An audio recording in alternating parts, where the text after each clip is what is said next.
You're listening to The Foundation of Wellness, a refreshing take on diet and lifestyle, with Jessica Dogert, a registered dietitian nutritionist, and Marisa Moon, a primal health coach.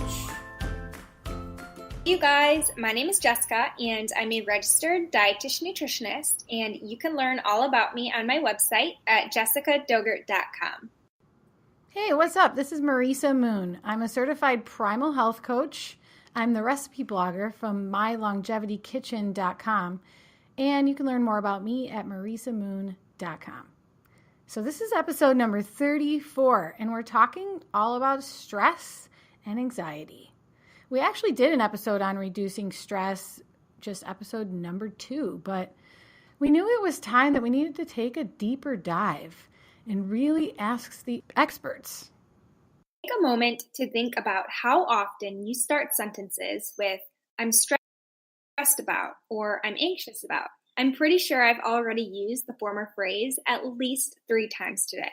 In 2007, the American Psychological Association, APA, called stress a major health problem in the United States, and the organization has also named anxiety disorders as the most common mental health issue, affecting nearly 30% of American adults at some point in their lives. We often put our mental well-being and stress in the no big deal category, but it actually really matters.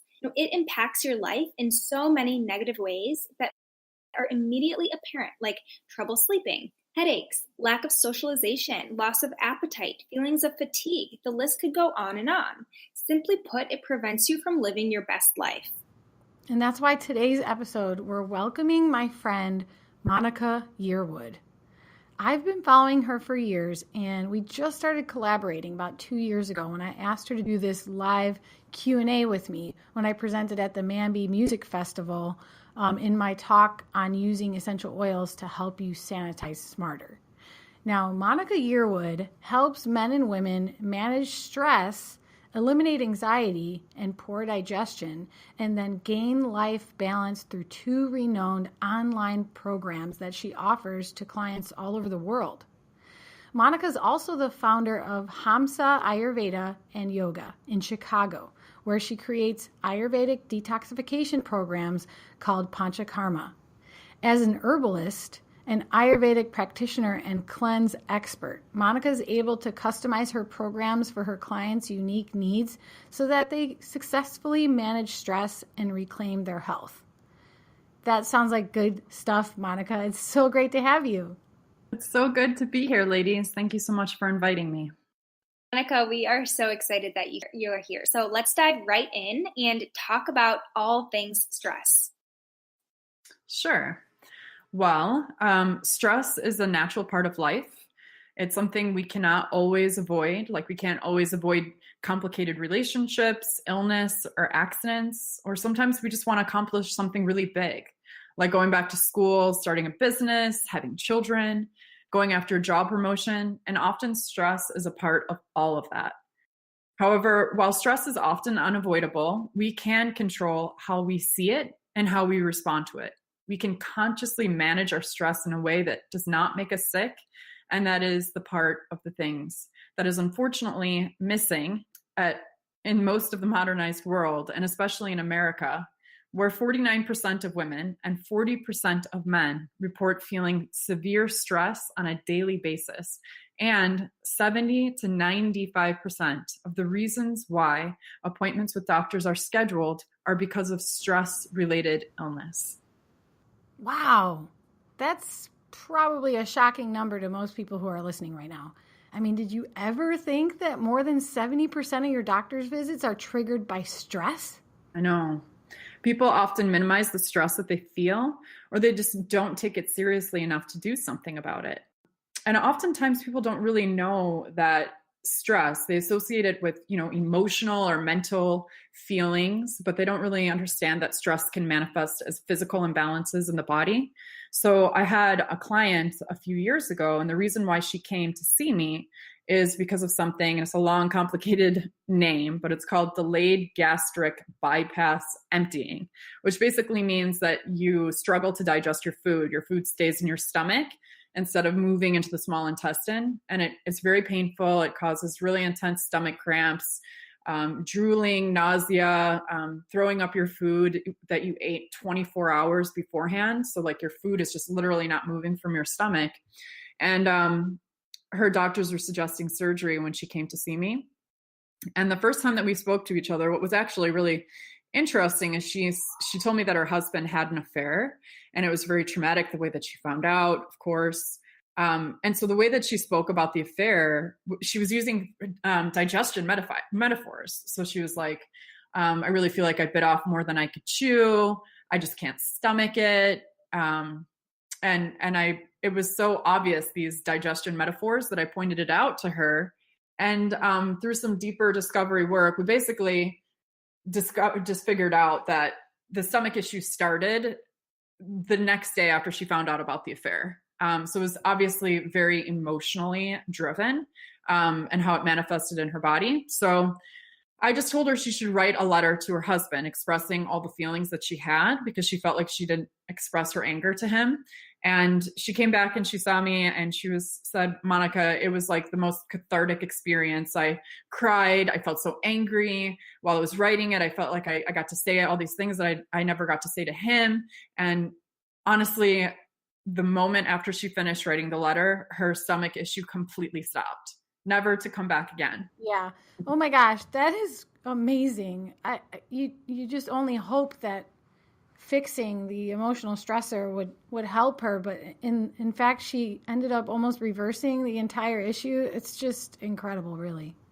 It's really incredible. And it's not something that I just see once in a while. It's something that I see all the time. So one of my first questions that I always ask clients that I start working with when they have any kind of issue, if it's an autoimmune, skin issue, digestive issue, one of my first questions is always, what was happening at the time in your life that this happened? You know, were you going underneath a lot of stress, or was there trauma? And so many times there was a period of chronic stress before the onset of illness. And stress, panic, and anxiety is powerful enough to mimic heart attack symptoms, but it is also enough to fuel certain types of cancer in the body, heart disease, cardiovascular disease, type 2 diabetes, obesity, anxiety, and depression. So those diseases are actually collectively referred to as stress-related, because there are distinct correlations between stress and the manifestation of these imbalances, those specific ones. But stress is known to accelerate the progression of literally all disease. So accelerates the progression of all disease. 63% of deaths in the United States between 2008 and 2010 in America were related to poor stress management and lifestyle. Though that means that those deaths are considered premature and preventable. And so certainly the way that we manage our stress, or more accurately, do not manage our stress, is evident, and it's actually an epidemic.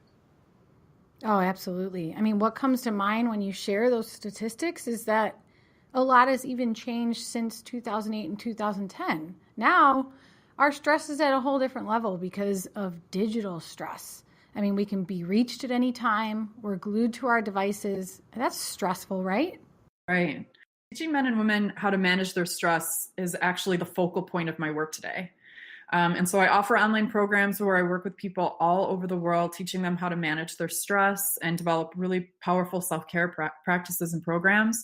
And then I also offer in-person and service-based programs at my Ayurvedic center in Chicago called Hamza Ayurveda and Yoga, where my clients can come and they stay locally and receive Ayurvedic treatments, follow a specified diet, and immerse themselves in being cared for while they develop self-care skills that they can take with them and use for the rest of their lives. I love looking to Ayurveda when I discover new holistic remedies and adaptogens. I think it would be great to hear you explain briefly what Ayurveda is at the surface, just to give our listeners an idea of what your spa and expertise is inspired by. Sure. Ayurveda is a traditional form of medicine from India that is over 5,000 years old. It's an integrative approach to health, and it emphasizes the importance of healthy lifestyle practices as preventative. And it also has medicinal applications like herbs and different detox therapies and strategies. So it uses both lifestyle and herbs and other treatments to prevent disease and treat imbalance. I find a lot of the things I'm learning about today are just circling back to Ayurvedic history. I just love that stuff. I'm glad you had a chance to explain it and introduce our audience to that. And people can learn more about you and your spa at hamsacenter.com, HAMSA center.com. So now we can continue with those skills you were talking about. You help your clients to develop these skills, right? Sure. Yeah, so there are several really important skills that everyone must harness in order to effectively manage their stress. And, like I said before, we can't avoid stressors from happening in our life, for better or for worse. They're going to come, but we can certainly become better at how we manage it. And so there are 5 concepts that I'd love to share with you right now that can really empower you and that you can start using right away to help you to manage your stress. So the first is that you need to ask yourself, are you a creator or a reactor? And we'll get into these topics. I'm just going to give you the overview right now. So number 1, are you creating or are you reacting in your life? So obviously if you're wanting to get better at stress management, you want to be more of a creator than a reactor. The second is your self-care priority. So you have to prioritize yourself in. You can't allow yourself to put all of your personal and professional responsibilities before your health and your well-being all the time.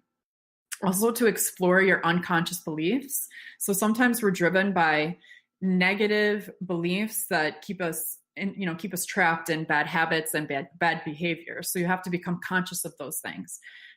Utilizing tools of inner medicine. So these are things that you have with you no matter where you are. For example, your breath. So breathing practices are known to reduce stress.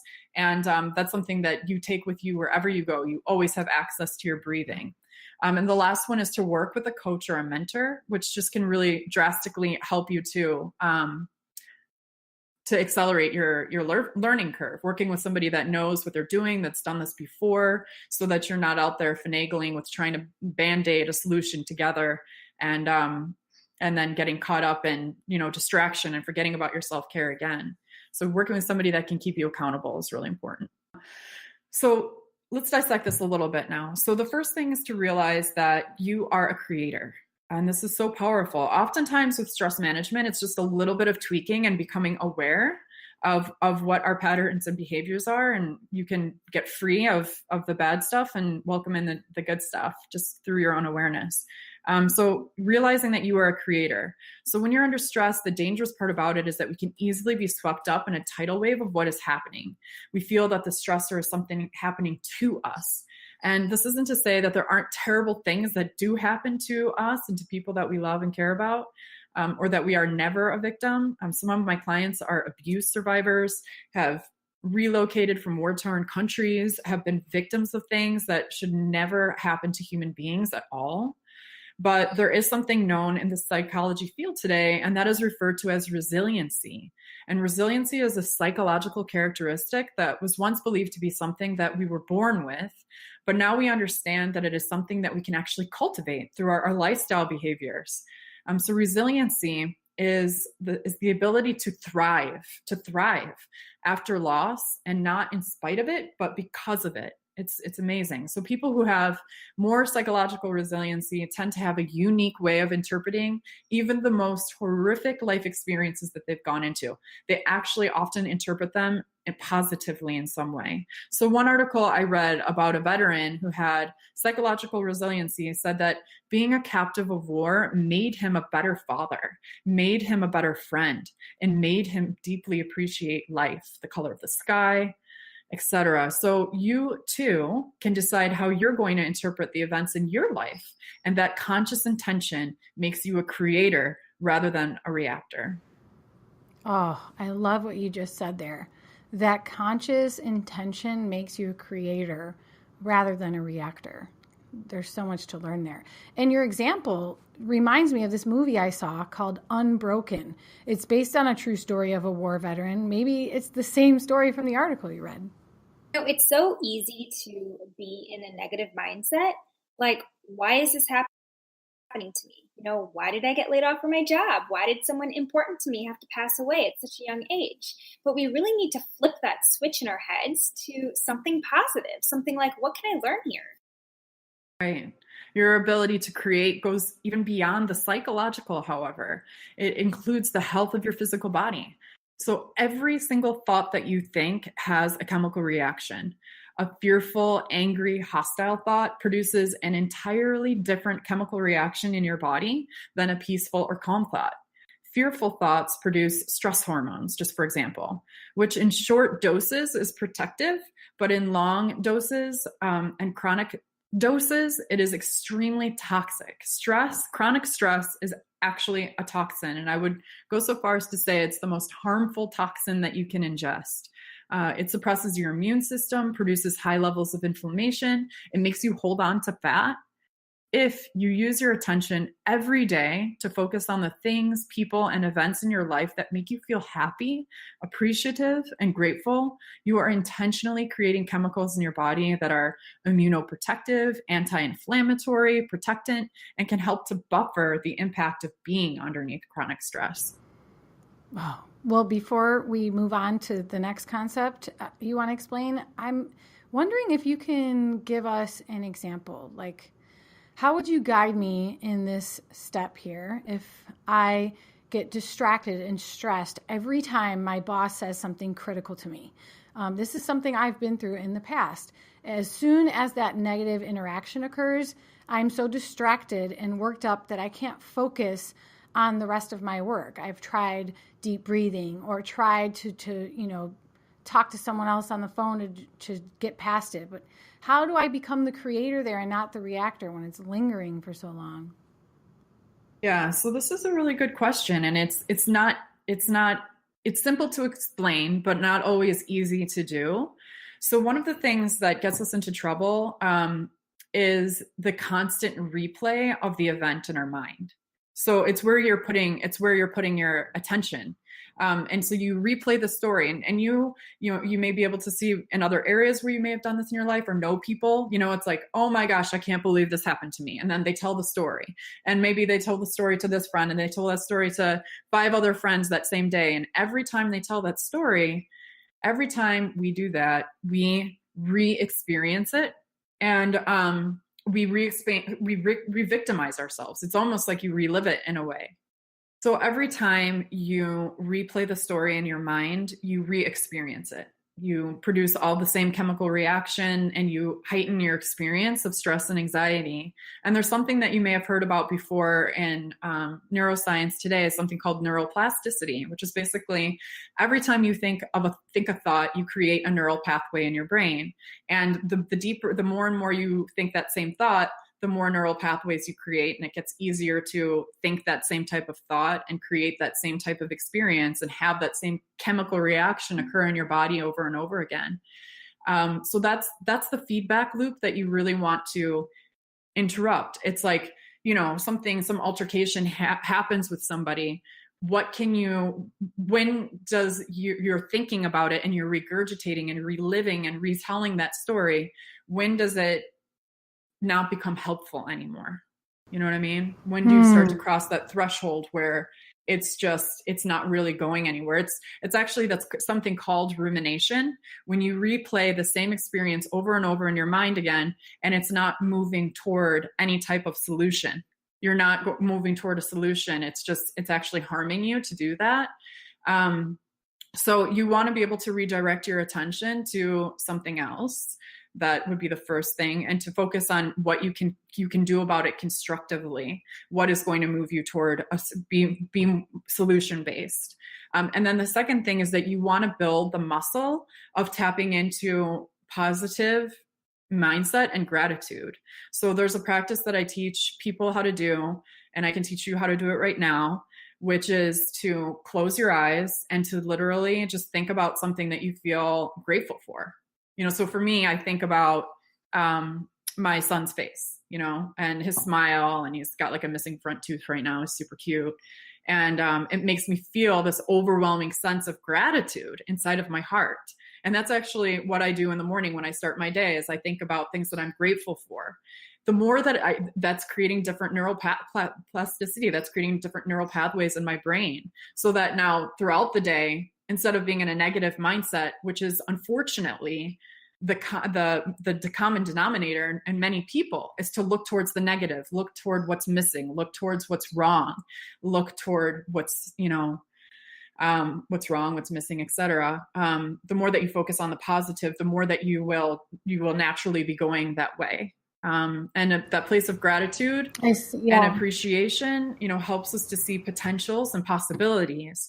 Fear, anxiety, stress, worry really constricts our reality. And that's when we start to feel trapped. That's when we start to not be able to see options anymore. So it's really important to not, be in that place of re-victimization and to build the muscle of positivity. Great. I mean, we all hear how important gratitude is in any moment, good or bad, but you just really shined a spotlight on that habit we all have of replaying and rehearsing thoughts in our mind and experiences that we had. And I want to break that feedback loop. I'm glad you reminded me of that. Yeah. So the second concept that I wanted to talk about is making your self-care a priority. And so that may mean laying down strong boundaries with personal and professional life. Self-care means meditation, exercise, stress reduction practices, and, special splurges, maybe like getting a massage, which I think is also foundational to health. But it is also how you show up for yourself in all moments of your life. Like, is it really caring for yourself if you are constantly replaying this negative situation over and over and over again in your mind that's not bringing you closer toward a solution? You're keeping healthy and positive relationships most importantly. Your sense of community and personal relationships is actually the most important self-care practice that is actually scientifically proven to be true. So the world's longest living populations on Earth don't spend an hour in the day in the gym working out. Their diets are very simple, usually, but exercise and diet are actually less important than your community, your personal relationships. Again, your sense of happiness, your sense of love, your sense of belonging. So they walk, they bike ride, dance, and live active lifestyles. But science has actually proved that human relationships are the single most important predictor of low disease incidence and longevity. So, remove as many stressors as you can from your life. And that's another part about being intentional about what you're creating in your own life. So your life is your creation. And so you can look at it and say, what needs to be removed here that's making me stressed out, that's not making me feel good. Evaluate your close relationships. If you have toxic relationships, either try to rework them so they aren't a constant drain to your spirit, or let them go, if it is time to let them go. Oh, I had to do that once, let go of a toxic friendship. And it was really, really difficult. I mean, especially if you care for someone, or to try and put that into words so that the other person accepts the termination of your friendship. But it was so necessary. I mean, talk about being draining and bad for your health. I mean, what a difference it makes to just get rid of those toxic relationships. This actually reminds me of the episode we did on the impacts of social isolation and connection. You definitely want to check out episode 14 to hear more about that. That's true. This was really the heart of the topic in that one. And before we continue, I want to share this book that might really help here. When you're talking about removing as many stressors as you can, Monica, it reminds me of this book that I listened to, actually the audio version, but it's by Dr. Edward Haldwell. It's called Crazy Busy. And the subtitle is Overstretched, Overbooked, and About to Snap: Strategies for Handling Your Fast-Paced Life. So that book called Crazy Busy just gives you like this cut and dry, really brief way to just look at everything you're doing and realize how much control you really have over it and start cutting things out. I highly recommend it. Yeah. And you also have to explore your resistance to your self-care and your stress management, which is your unconscious beliefs. So now you know that you are a creator and you have to make your self-care a priority. but what keeps you from actually doing what you know is good for you. So this is your resistance, and everyone has resistance. It can keep you from sticking with a diet, going after a promotion, filling out important paperwork so that you can start out your business. Resistance stands between who you are today and what you want to become. It is the unconscious beliefs that drive your bad patterns and negative habits. So you have to be willing to become conscious of them so that you can dismantle them and replace them with up-to-date beliefs that are actually in alignment with who you really are. So here are a few examples of what I'm talking about. You say that you want to be in a healthy relationship, but you'll be attracted to men or women who demean you if you have low self-worth. You say that you want to eat a healthy diet, but if you believe that you can't control your food intake, you will have a hard time staying on a diet. You may say that you want financial abundance, but if you grew up conditioned to poverty, it might be difficult for you to budget. So to become conscious of the unconscious, you need to look for relationship patterns that repeat in your life and what they're actually reflecting back to you. So looking at any relationship pattern, if that's in a professional setting or a work setting, is to see if you can see patterns, and that will help you to see what sort of unconscious beliefs you may have. Interesting. I mean, all of your actions and feelings and habits will always be consistent with our self-image, right? So we need to listen to who we think we are and just try to flip that in our head to who we want to be. Yeah, this sounds like it would be really hard to do without therapy or an experienced guide. I know personally that I can't identify the unconscious beliefs I have about myself, not without help. That's true. I mean, it is difficult. I think there are some things that we can do in a home-based way to help us get started, but this is also a huge part of my work that I do with people and guiding them through, because we certainly have so many interesting ways where we can hide ourselves from ourselves, so to speak. So it can be a little bit of detective work. One, again, is to look at the relationship patterns. If you're always with men that are demeaning you and not listening to you, that is an indication that it's probably not an accident that you keep ending up with these types of men or women. But there's probably a belief that you have about yourself that is related to your self-worth, where you don't, maybe you don't think that you deserve better or whatever it could be. But it's definitely an indication that something's going on. Another key piece too is to look at your physical body. So your body is the blueprint of your subconscious mind. All of your emotional experiences and everything that you've gone through in life are imprinted into the physical body. So even if it's an injury and it's not the manifestation of a disease or an imbalance, is to ask yourself, what was happening at the time in my life that I injured, like I twisted my ankle or I got into an accident, what was happening at that time in my life, because it's all just very interconnected. And we have, really drastic examples like the woman that I told you about with the delayed gastric emptying. And then we have some subtle examples where maybe there's not as strong as a connection between the beliefs and the physical imbalance, but it's always something to look at and to consider because we are interconnected. Wow, that's powerful stuff. So I'm just going to repeat what you said. Your body is the blueprint of your subconscious mind. That's incredible. Yeah, it is incredible. Yeah, so just it is incredible. And I guess I would suggest a book by a neuroscientist named Candace Pert. If you wanted to read more about this subject, she's somebody that wrote extensively about it. And her work is about how awareness pervades the entire body through every single cell in our body. We often think of consciousness or awareness that's something that's localized in our brain, but actually every cell in your body is aware and interprets and is impacted by emotional states of being. So if you want to learn more about your psychological health, look at your physical health. That's awesome. I know, it's a really good. She's amazing. Even YouTubing her work is amazing. So then utilizing tools of inner medicine is the next concept that I had introduced you to.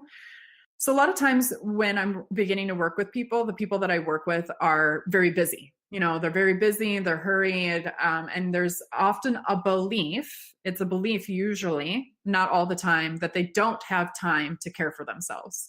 And, once we start dissecting things, and looking for things to kind of cut out or rescheduling time management, there often is more time than was once originally believed. But to meet people where they're at, self-care isn't about something that you necessarily have to designate in its own slot. Like you have to make time to care for yourself, because again, self-care is how you show up for yourself in every moment of your life. And so there are these tools that you have that you carry with you all the time. And so your breath is one of those things. Your breath, your actual breathing. A lot of times when people get super stressed out, they start breathing and they breathe very shallowly. And a lot of great scientific research is coming out now about how our breathing is really connected to the speed and depth of which we're thinking. So you can slow down your thoughts, you can slow down and gain control and gain composure when you start to harness your breath. So just by taking deep inhalations and exhalations, that can help you to calm down. Your attention, so the way that you're directing your attention, is another tool of inner medicine. You always have it with you. Again, in the example Marissa gave earlier, talking about how her boss, was very provoking and triggering. She has the ability to direct her attention elsewhere. And it may be hard when you're in a very emotionally charged situation, but through practice, you will get better and better at it. So that's a tool that you always have with you. Another one is paying attention to how you eat. So everybody has to eat every single day. So you don't have to meditate to live necessarily, but you do have to eat. And so you can turn the meditation practice into a mindfulness practice, just by paying attention to how you eat. If you're always eating in a hurry, if you dislike cooking, if you're always eating standing up on the go, if you're eating in a very frantic mindset, remember that every thought you think has a chemical reaction. And so if you're eating frantic, hurried, worried, stress, and at the same time chewing and swallowing your food, especially if you have a digestive issue, that's going to further, complicate things. So paying attention to how you eat is a powerful tool of inner medicine that you have with you all the time. And then I would say to challenge yourself with how you eat and utilizing that as an opportunity for you to care for yourself, to sit down for every meal and try to eat one meal a week in silence. Just really pay attention to your chewing and the appreciation and gratitude that you have for food. Say a prayer or grace if you're spiritual. Notice the flavors and textures of what you eat. And most importantly, practice gratitude for your food. So gratitude is a healer. And guilt and shame around eating is not only toxic, but every time you feel and think that you are guilty and shamed around what you are eating, you are stating an old belief system that will keep you trapped to the food that you are trying to get free from. Again, it's the restating of a belief. If you believe that, oh, I can't control myself. Oh, I'm so disgusting for eating this. Oh, I hate myself, essentially. You're restating that belief over and over and over again. So then when you do want to change, you want to eat a healthy diet, you've imprinted those deep stated beliefs in your mind that resistance manifests. Then it becomes harder for you to naturally gravitate towards healthy food because you've already told yourself a million times that you have no control. So eating, and just even if you're eating a Snickers, enjoy it, practice gratitude and appreciation for it. And it will help to free you and to naturally desire foods that are actually better for you. I love that. I mean, you really want to look at your food and just give a quick thanks to Mother Nature and the farmer and the grocery store employees. And gratitude changes everything, like what you keep saying. Even when a food choice isn't particularly healthy, like you said, feeling guilty and judgmental about that choice is so detrimental to our well-being. So if you want to eat ice cream, eat the ice cream. Just mindfully make the decision and enjoy every bite. Yes. And with gratitude, in time, it will help you to spontaneously desire the foods that make you feel good all the time, and be more moderate with the foods that you should just be enjoyed occasionally, if at all. I can't personally say that I've practiced a lot of conscious gratitude when I sit down and eat. I just am always grateful for food and our grocery budget, and that I love cooking and that my husband loves to eat my food. I'm very grateful for that actively, but I have been trying to stop everything else while I eat, which is very new for me. I've probably only been doing that for a couple months now. I've challenged myself to go without my phone, without any devices on, no TV, no computer in front of me, no magazine even, and just sit there eating in silence. And it's funny how that feels weird to us now. That's weird. Like we shouldn't feel weird sitting in silence while we're eating. But I would challenge the listeners to try that, because otherwise, how out of touch are we with just being with ourselves and being with our meal? I mean, can you do it without a magazine, without reading something or listening to music or watching something or looking at your phone? Can you just eat in silence? So true. It's like we often need to be stimulated, especially more and more, as you've said, with the digital technology access that we have. And really can disrupt just connecting in with yourself and connecting in with what you're doing.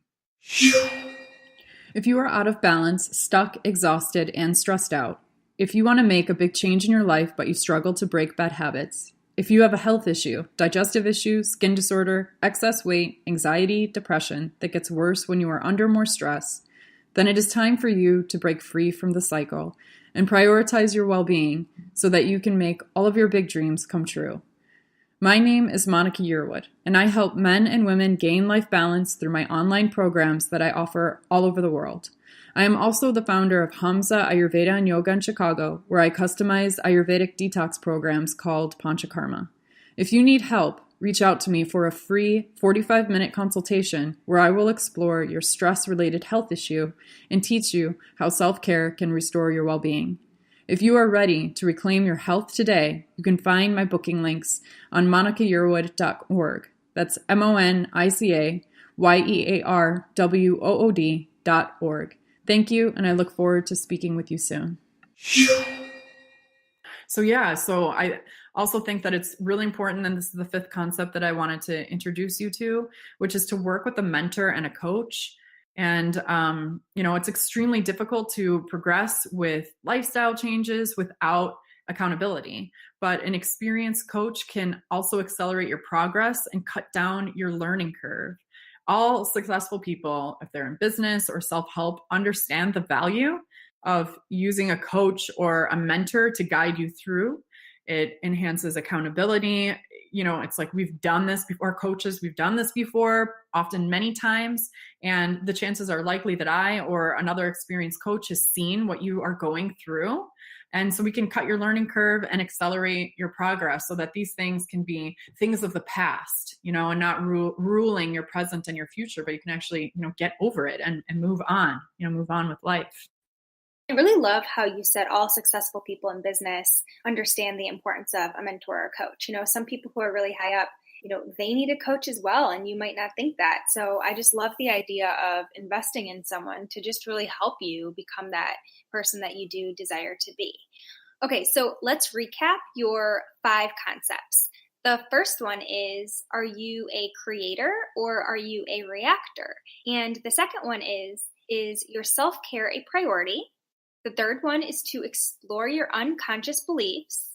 The fourth one is to utilize tools of inner medicine. And the fifth one is to work with a coach or a mentor. So will you tell our listeners where they can find you and your new program, Monica? And after this incredible insight, I think we might have some listeners who really want you as their guide. Thank you so much, Jessica. So you can look at I have 2 different sites. I have, again, an actual facility in Chicago, and sometimes people will come and fly in and stay locally, and get treatments with us. And we offer detoxification and cleanse programs there. So you come in for a service-based experience, massage therapies, oil treatments, meditation, yoga. We cook for you, we take care of you, and we really help you to move into embracing a really, really solid practice of self-care. Then the other way of working with me is through my online programs, which I offer all over the world. And so you can you can get into direct contact with me if you looked at my personal website, which is monicayearwood.org. You can learn about my online programs there. It's monicayearwood.org. Or if you wanted to come to Chicago and talk to me about that, then you could look at hamzacenter.com. Yeah, I think a lot of what you covered today is going to help people with all sorts of stress and anxiety. I mean, half the time you were talking, I was thinking of all these personal questions that I could ask you. We all really need some guidance here because we get wrapped up in our daily responsibilities and everything just blends together and we don't even realize what level this stress is building up to inside our body. And I've been dealing with that lately. I've always just been someone that seems to be cool and calm and collected, but really there's like, a lot of resistance to stress and I don't process it well. So it just builds up and surprise, you're sick or whatever, So I would just love to have you back sometime on here so that we can do a whole episode on anxiety. I mean, just talking about this makes me think of all the people in my life that are totally crippled by their anxiety or their personality is just muffled by the voice in their head that's constantly has them worrying and feeling like they're just not present. And I know that you have helped so many people battling anxiety. And I encourage our listeners to follow you on Facebook because you share some incredible stories and transformations that you've helped people with. So thank you so much, Monica. We really appreciate you. I'm just going to piggyback off of that. Thank you so much. I was so inspired by everything that you said today. I mean, mental wellness and things like stress and anxiety are honestly one of my favorite things to talk about, with it being such an epidemic and with the brain running the show with mood and focus and creativity and things like that. So I think so many of our listeners are really going to benefit you. So thank you again, Monica. Thank you so much, Marisa and Jessica. It was absolutely an honor to explore this topic with you. And thank you so much for having me on your show. And to our listeners, please share this episode to help others conquer their mounting stresses of daily life. We are all in the same boat. Bye, guys. Bye. Hey. Monica, oh my God. So good.